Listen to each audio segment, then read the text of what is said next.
guys. Hi, how's it going? How you doing today? Hopefully today finds you well. Today I'm doing a video I thought would be fun because if you've seen my makeup inventories, you know that I have so many products in my makeup collection and it's disgusting. It truly is disgusting. So I thought long and hard, and this took me a lot longer than I thought it was going to take me, and I actually surprised myself with some of the choices. But I really thought long and hard about if I only had room for 10 makeup products in my collection, what would those 10 products be? So I went through my whole collection and I was like, what would I need? What could I not have and be perfectly fine with? And, I think I surprised myself. I really do. So with that said, I hope that sounds like something you're interested in. I'm super excited to bring it to you. Everything that I have collected fits in this little tiny bag. So you just saw a sneak peek of the stuff, and there's still plenty of room. So there's that. Thank you guys so much for joining me today. For those of you new here, hi, my name is Donna. I'm a lover of all things high-end, colorful beauty and self-care. I also work in the beauty industry as a field leader for Ulta Beauty, so I get a lot of education in my position. I like to bring you that education here on my platform. But ultimately, I'm just out here talking about makeup with you because I enjoy talking about makeup, period. And I'm sure that if you're here, you also kind of like to talk about makeup. So I hope that you find that this channel is everything that you're looking for in a makeup channel or beauty channel, and that you'll want to subscribe before you go. If you do, please let me know. I would love to welcome you into my YouTube fam. And without further ado, let's roll into the 10 products that I would keep in my collection if I was only allowed to pick 10 products. So, as I stated in the intro, there's only 10 products in this little tiny bag of makeup. And these are the 10 products that, out of my current makeup collection, what I would choose. But I want to preface this with, these are what's in my current collection, and these are a baseline of the products that I would choose. No, I'm not saying that I would choose exactly like there's a product in here and I'll tell you what it is when I get to it, but I wouldn't necessarily choose this exact product, but I would choose, it is a resemblance of what would be chosen. These are representations of what would be chosen if I could only have 10 makeup products in my collection, the kind of items I would choose, and I'll explain to you why. So I'm going to open up my handy dandy little bag here that I have everything in. It wouldn't all fit into this, but these are my travel bags for makeup. So what's funny about it is, like, I put all my liquids into this bag. I put all of my powders into the bigger bag. I also have another bigger bag that I put all my brushes into. So I'm definitely not a minimalist at heart as it pertains to my collection. We all know this, but let's walk through these items. I think I actually surprised myself as well. So I'm going to walk through the items as I would put them on my face. I am not including like sunscreen or lip balm or those kind of things because I think that those are things that most normal people that have a makeup collection do not really look at lip balms and sunscreens and those kind of things as it pertains to cosmetics. So I didn't include anything like that. I would venture to say I would have a sunscreen. I would have a moisturizer. I would have a lip balm, right? These are just things outside of that realm. So first things first, I'm going to walk through it in the way that I would probably put it on my face is this. So this is the Hourglass Veil Mineral Primer Oil-Free Broad Spectrum 15. This is a product that I wouldn't normally say this is the product, right? This is a very expensive product, but I would want a product like this, whereas it was a beautiful primer that it gave my skin some kind of glow, even if I wasn't going to be wearing like a foundation over the top. It made my skin makes my skin look healthy, even when I'm not wearing a foundation over the top. It creates a very consistent tone to my skin. without there being like any kind of like color correcting properties to it, honestly. And it's got a little bit of SPF in it for that extra oomph to the SPF that I would be putting on my face. So definitely a primer would have to be part of the bunch. This is one of my favorite primers, but this is an expensive primer. So I'm not saying it would have to be this one per se, but honestly, if I only had 10 items in my collection and could only pick 10 items to have in my collection, I would pick a very good, very expensive primer because I want it to do the darn job. So it would definitely be a primer much like this, which is the Hourglass Veil Primer.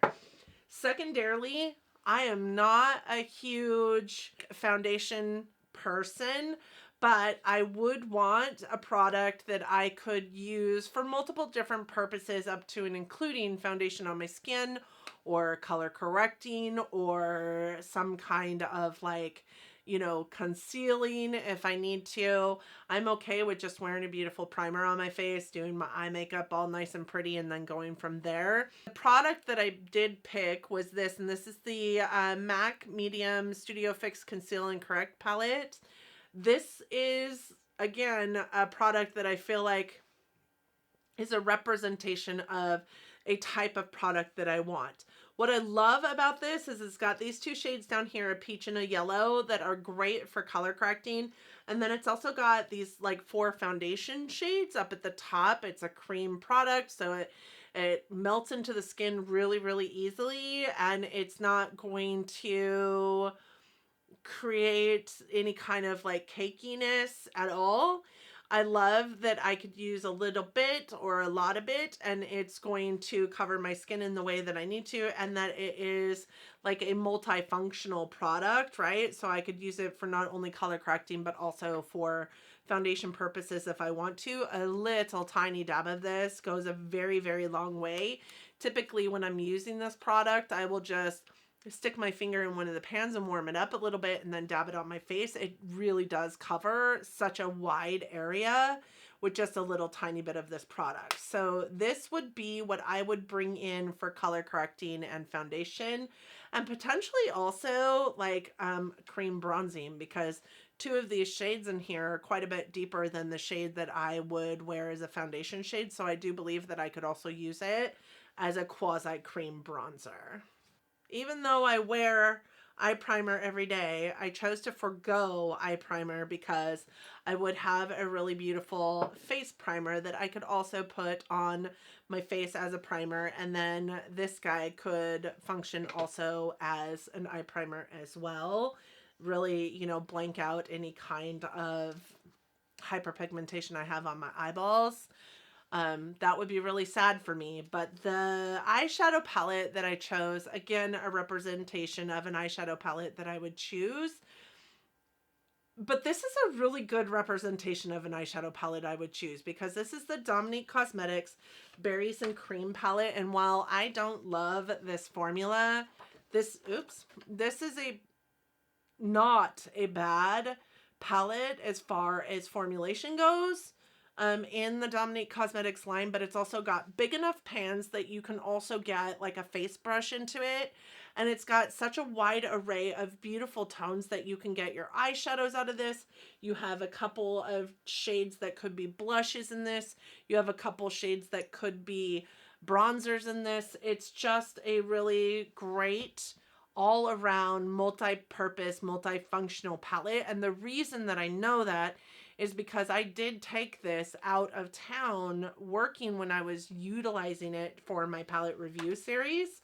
And I used just this palette for blush, bronzer, eyeshadow, highlight, all the things. And it worked so, so well. Even though some of these shades look like crazy sauce and you wouldn't want to put them on as a blush, they're actually quite beautiful as a blush.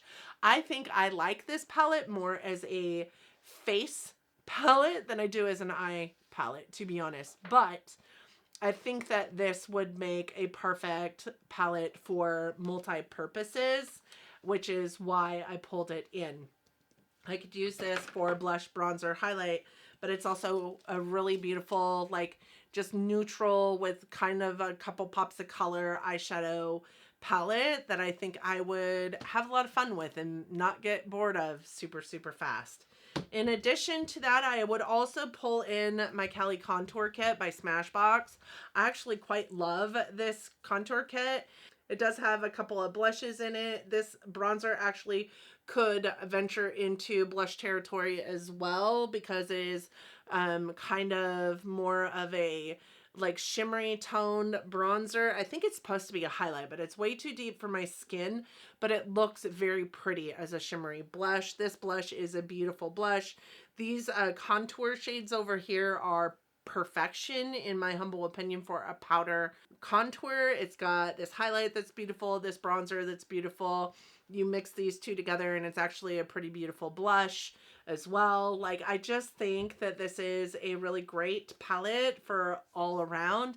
And if I needed a face powder, I have this shade here that's part of the contour section of this palette. And I don't typically love a face powder, but this one is actually quite nice. It's a very finely milled, like cream colored, powder. I don't necessarily think it would be great for underneath the eyes, but I don't love putting powder underneath my eyes anyways, or on my face at all. The sun is trying to come in, so we're losing time, so I'm going to try and be super fast about this.